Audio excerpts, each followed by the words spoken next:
Rbel ain't too sure that she Rbel anymore. Caesar is officially declaring war on Denita. And Taj don't need your job, mama.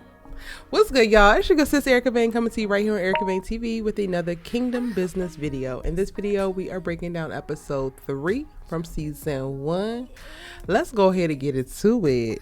Y'all, I want to say thank you to all of the subbies who are watching like my sister's breakdowns and my All the Queens men's breakdowns. And y'all were like, yo, we need to know what you think about Kingdom Business. We need you to break down Kingdom Business. It was on my list, but you know, I kind of let it fall by the wayside because I be breaking down a lot of shows. If y'all ain't know, I'm talking about any and everything that's worth talking about. However, I let Kingdom Business slip through the cracks and now I'm obsessed. Episode 2 really snagged me, but then episode 3, it really just kept the pace going. In this episode, Caesar comes over to get Rebel's closet cleaned out and really start to put together the visual for the gospel singer look that she needs to go for. And of course, she meets him with a fight.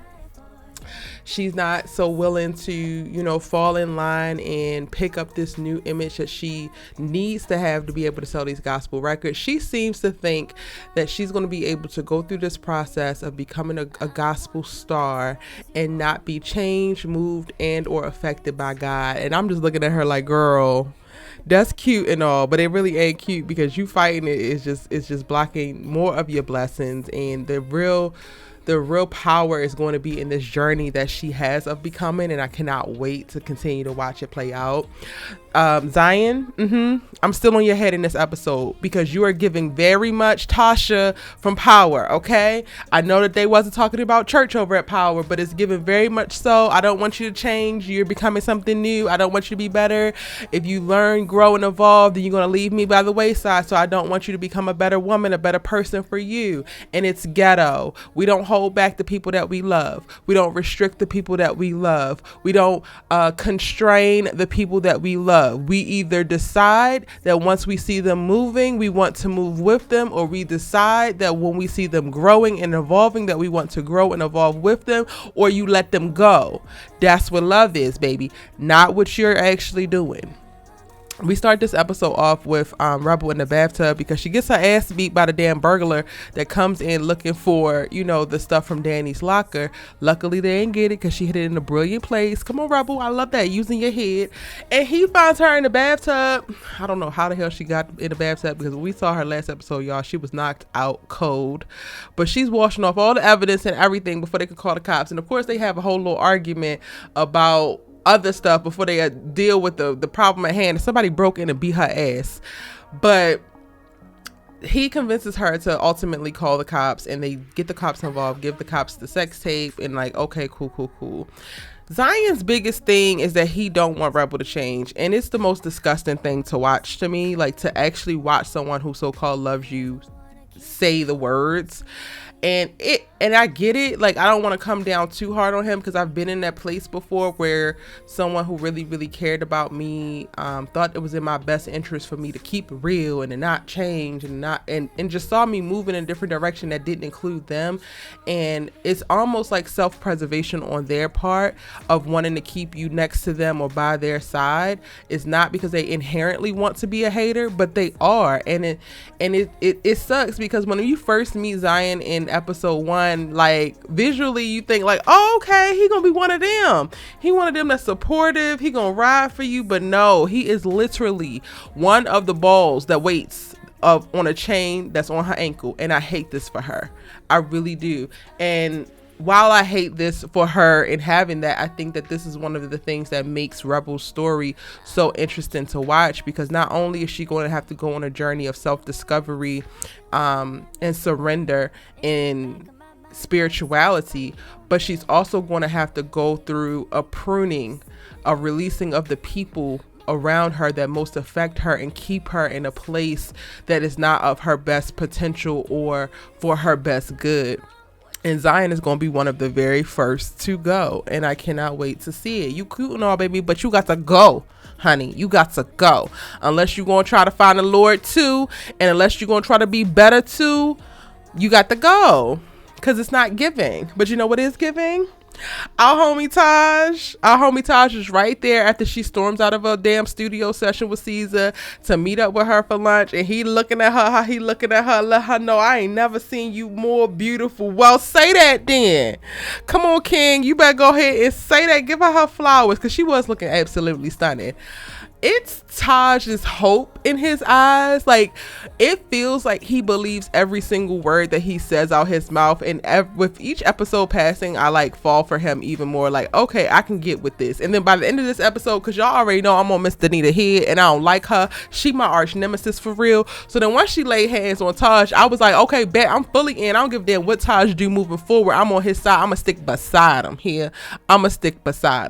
But y'all, they are definitely cooking up this whole Taj and Rebel thing, and I'm here for it. I think that he deserves it and she deserves it, and she is going to get to a place where she's going to be able to meet him where he's at spiritually, and she's going to be so much better for it, and I can't wait to see it. Now, Erica, what about Taj's current girlfriend? Oh, the current girlfriend who's ready to bust it wide open for them after they, you know, because they on that 3-month anniversary, and Taj reveals that 2 years ago he used to be a hoe from the Himalayas, and now he don't do that no more. He waiting for the Lord to bring him his wife, and then he gonna be able to get the sexual things popping, but in the meantime he gonna chill. Oh yeah, she ain't gonna last too long, y'all. She ain't gonna last. Like she said, she is a beautiful, rich, and famous pop star, and that's cute and all, but this ain't your husband, honey. This is for the time being. This is a positive influence in your life. This is a nice man to date and treat you right, but he ain't it. He ain't. That's all I'm gonna say about that, because they don't give us a ton of, you know, them, but we get enough. And I was wondering, like, as they continue, after he said that they weren't gonna have sex, but then they continue to do all types of touchy-feely things, I was like, well, why in the hell are we doing this? Because at this point, all I'm doing is building up sexual frustration. But I think that they was doing a little tantric sexual things, which I ain't mad at. You better go ahead and expose us, Kingdom Business, to the alternatives that there are to maintain our sanctity. And not engage in sexual activity, but still be able to do some things. I was looking like, okay, so we could do that. Okay, we could do that. We could do that. I'm enjoying this show. Y'all, let me know what you thought about episode 3 in the comment section down below. Please be sure to pop a comment. Oh, I can't get off of here before talking about Denita. Mama Denita. She requests that Caesar comes and personally requests to license her song. Mind you, they are spiraling in the toilet bowl of debt, and I ain't got no money them. And she still wants to be up on her high horse and in her pride when this one song could really help put a huge dent in the debt that they have. She tells them no when, you know, Taj and Bishop presents it to her, and the CFO presents it to her, and then says, oh, Caesar got to come ask himself. He comes and asks, and she immediately says no. Oh, you been planning to say no. You just wanted to see him again. You probably just wanted to kiss him again. You ain't slick. You are not slick, Denita. We see you. Girl, you are spotted. And your hateful ways are disgusting. You really need to about face. You need to talk to Jesus, honey. You two in the church should not be talking to the Lord now. I'm just saying, you two in the church brought this man down here just to tell him no to his face. And then now you done woke him up because he been asleep. But now he woke and he finna destroy you. And I believe him. When he said that, I said, oh yeah, it's going to be hell to pay. Okay, yeah, he's finna go scorched earth on that ass. And I don't feel bad for you at all. There's no sympathy coming Miss Denita's way.